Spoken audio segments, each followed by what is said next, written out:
Everyone is talking about Anthem again.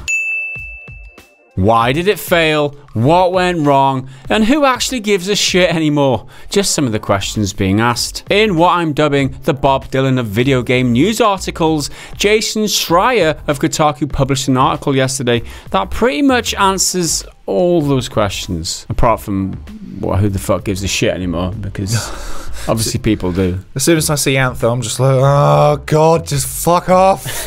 I don't care. Yeah, that's the title of this video, and we hope people care enough to watch it. Right. So. Stick with us, guys. It's quite amusing. In a huge expose on the development cycle of Anthem, which comes in at over 11,000 words, Jason Schreier, what the hell are you doing to us? It's over 9,000! Jason Schreier spoke with 19 current or former Bioware employees, upon which he based the article. We're not going to go into too much of the detail in this video. The article is linked in the description if you do want to tackle it. My advice, however, is put the kettle on and find yourself a comfortable chair. In summary, the article details many contributors to the failure of Anthem, among them being the following: a lack of strong leadership at Bioware for a long part of the development, a lack of vision for the game, unwillingness of management to listen to feedback, difficulty of developing an online third-person game using the Frostbite engine, an epidemic of depression and anxiety within the workforce at Bioware, friction which exists between both Bioware studios, the crunch, and much, much more. There are so many things covered in the article, you'll likely be seeing a lot of YouTube content generated solely from this article over the coming weeks, and we'll be jumping into it at depth in the podcast this Sunday, so be on the lookout for that one. Since the article was published yesterday, Bioware have already issued a response to their website saying the following: we'd like to take a moment to address an article published this morning about Bioware and Anthem's development. We chose not to comment or participate in this story because we felt there was an unfair focus on specific team members and leaders who did their absolute best to bring this totally new idea to fans. We put a great emphasis on our workplace culture in our studios. The health and well-being of our team members is something we take very seriously. We hear the criticisms that were raised by the people in the piece today, and we're looking at that alongside feedback that we receive in our internal team surveys. We put a lot of focus on better planning to avoid crunch time, and it was not a major topic of feedback in our internal post-mortems. We do everything we can to try and make it healthy and stress-free, but we also know there is always room to improve. So far so reasonable, I guess. However, the most controversial quote comes from near the end of the post. We don't see the value in tearing down one another or one another's work. We don't believe that articles that do that are making our industry and craft better. This is the quote which has raised most eyebrows, most notably from Jason Schreier himself, who responded on Twitter. The more I reread and think about this Bioware response, the more I'm amazed by how cowardly it is. Written before they even read the article, attacking a journalist for reporting the truth about a company in crisis. It's almost hard to believe. I've spoken to several current and former employees since my article went live today, including some I hadn't interviewed earlier. General consensus has been sadness and disappointment at Bioware's statement, which read as disheartening to those who hoped for change. On one side, you have Schreier, who believes creating the article highlights the issues within Bioware and hopes to catalyze a change of culture within the company. On the other side, you have Bioware, who believe that criticizing people's work doesn't improve things and that he is just adding to their problems. Who is right might well just be a matter of perspective. One thing's for sure though, Jason Schreier's done it again. He's well known for stirring up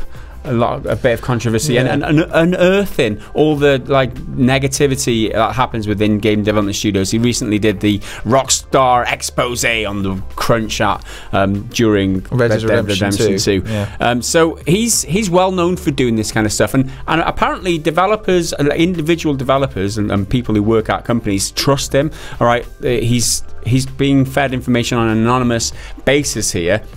How, some of that information has also come from people who've left the company already, who might be disgruntled anyway because of how they've been treated or whatever. So I always take it with a little bit of a pinch of salt. However, the sheer weight of information here that Jason Schreier has been able to scratch together isn't great reading for Bioware, and it's not surprising that they've come out on the defensive. This comes from a lot of people too. 19 is like a decent amount of people, because he would have contacted loads more who would have been like, well, no, I'm not comfortable doing that, even with the anonymity. Bioware are really on the defensive on this one. I mean, personally, the way I feel about it is that if you've got nothing to hide, you shouldn't be scared of the truth, right? You have nothing to fear if you have nothing to hide. If certain people have got these types of grievances with the working conditions at Bioware, and they voice them, then BioWare shouldn't be afraid of that. They should want to fix it, like they said in the earlier part of their post. However, it seems to me like some of the things are ringing true within the article. So the article there's a lot of detail about how the management weren't listening to the developers and weren't taking the feedback on board, and they were just being ignored a lot of time, which led to some of the anxiety and depression or whatever, all the negativity that causes. This post and that last line, or that second to last line that in the post, kind of. It's, if you're looking at it in that perspective, it kind of rings true for me. It seems like BioWare, they're doing this all again. They're just ignoring people and saying it's not our fault, it's your fault. You're making things worse. It's like BioWare themselves are the victim. We're being picked on because our game's not very good or whatever. Was that, well, if you didn't treat people like shit in the first place, well, it could have been avoided. Yeah, supposedly. And this. It's quite enlightening because it's not EA to blame this time, right? Yeah, EA seemed quite hands-off. Like they had clear restrictions in terms of like you have to use Frostbite, it has to be out by this time. But other than that, it's not like evil corporate powers coming down. Yeah, it was BioWare themselves. BioWare's creative division that failed in terms of management and vision for the whole of the team. But like we said, we will be diving into this deeply on the podcast coming this week. Early access for patrons from Friday, but Sunday is when you will get to see it on YouTube, so look out for that. Do some nuggies! Nuggets.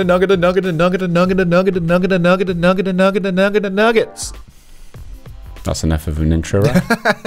Let's do it. Sega are following in Sony and Nintendo's wake with their mini consoles and have announced that Mega Drive Mini, or Genesis Mini for those outside of Europe. I feel like Mega Drive sounds way cooler. Yeah. Mega Drive. Mega Drive. Genesis is so like, it's wishy-washy. It's a cool word, but like whatever. Like, Mega Drive has got so much like oomph. Mega Drive, certainly. It will feature games like Sonic the Hedgehog, Echo the Dolphin, and Castlevania Bloodlines, among others. Darksiders War Mastered Edition, released on the Nintendo Switch yesterday. This version is just like most remasters with updated fancy graphics. Sony showed off a new only on PlayStation trailer. It features games like the recent success stories Horizon Zero Dawn, God of War, and Spider-Man, as well as upcoming games like The Last of Us 2 and Ghost of Tsushima. PS4 exclusive racing game Drive Club is getting its servers shut down, son. Offline play will still be possible for those who currently own the game, but the key features like multiplayer, leaderboards, and challenges will be lost. Sony will be fully delisting the game from their store on August the 31st. F. Is that to pay respects?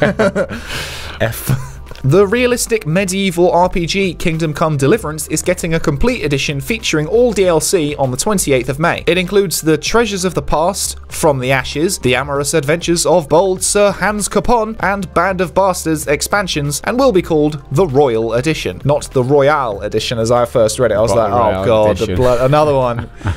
Here we go. At PAX East in Boston, we got a new look at the Outer Worlds gameplay. It shows off the city of Byzantium and a sequence where the player is recruited by a film director. The player can choose how the scene plays out in a number of ways. Assassin's Creed 3 has recently been remastered for PS4, Xbox One, and PC. The PC remaster is actually fully replacing the original version on Steam. The game will also be coming to the Nintendo Switch in May. Ninja Theory confirmed on Twitter that the company's 2017 award-winning Hellblade: Senua's Sacrifice will be arriving on the Nintendo Switch on April the 11th. So mark that one on your calendars. Ubisoft's City Builder Anno 1800 is the latest exclusive addition to the Epic Games Store. The game will be leaving Steam ahead of the release on April the 16th, but the devs do promise that they will honour all prior sales of the game on Steam. This is one that's been in early access on Steam for ages, and now it's leaving early access and also leaving Steam, so yeah, good luck with the controversy around that one. The developers behind Until Dawn Supermassive Games have released a new dev diary for their upcoming game called Dark Pictures Anthology Man of Medan, I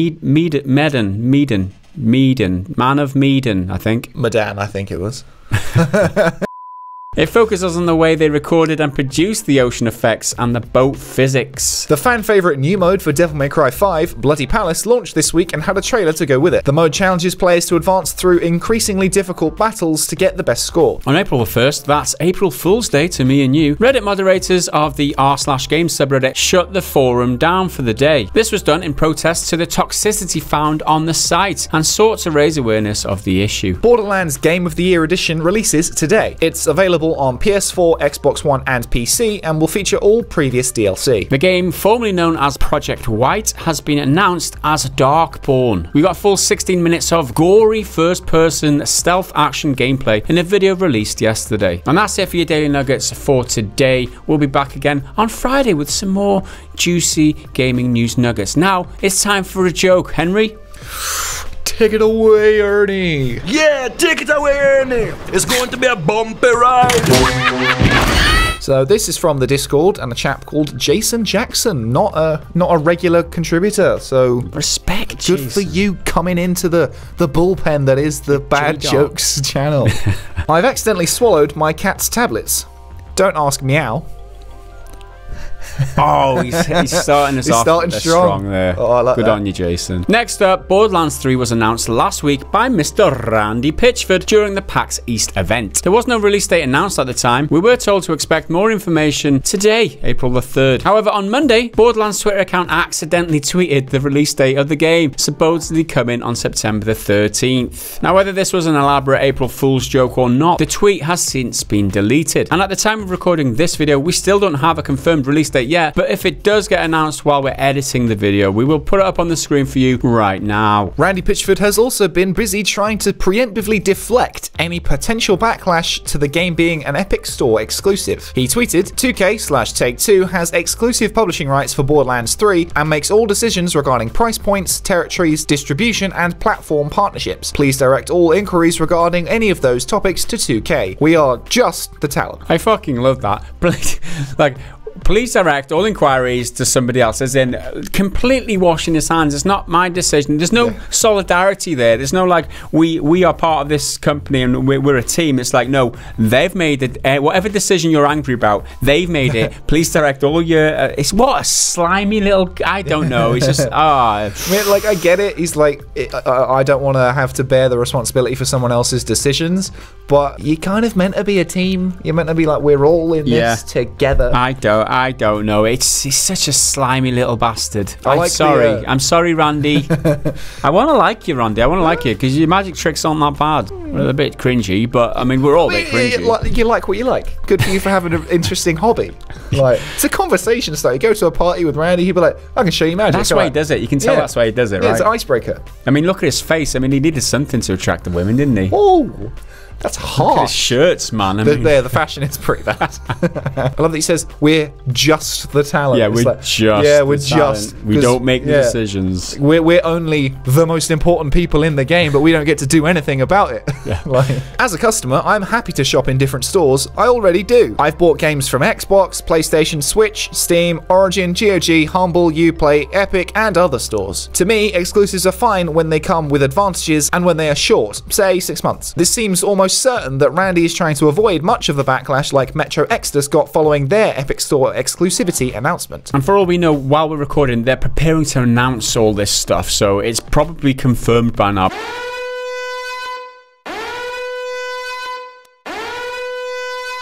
By the time you're watching this, that it is my money is that it is a Epic Store exclusive for 6 months, because there was a little smiley face at the end of that tweet there. 6 months exclusive, and that it is released on the 13th of September, because they already started pushing out the adverts on YouTube this morning, according to an article on Pushware, that the Borderlands 3 announcement, like release date adverts have landed on YouTube, and they say it's the 13th of September.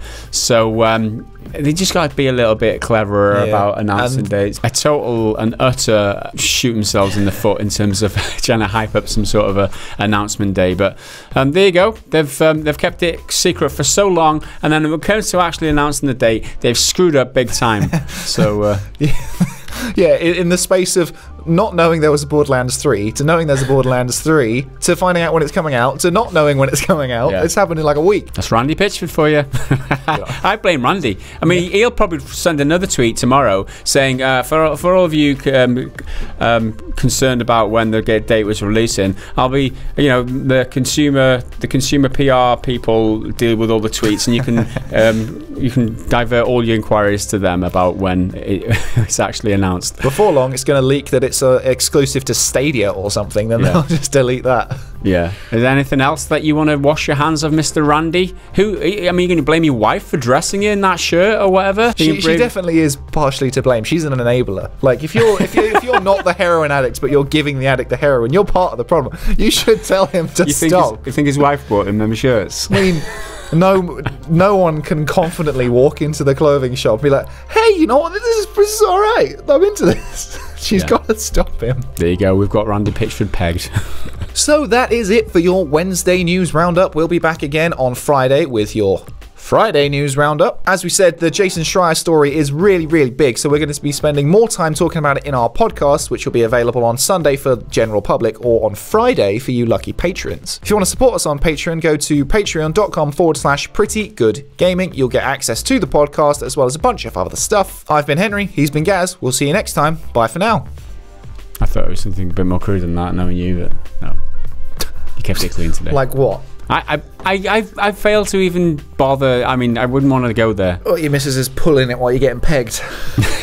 Burying the pillow. Is that what you're looking for? That's what I was expecting, man. Well, you've got it now. Oh, cheers.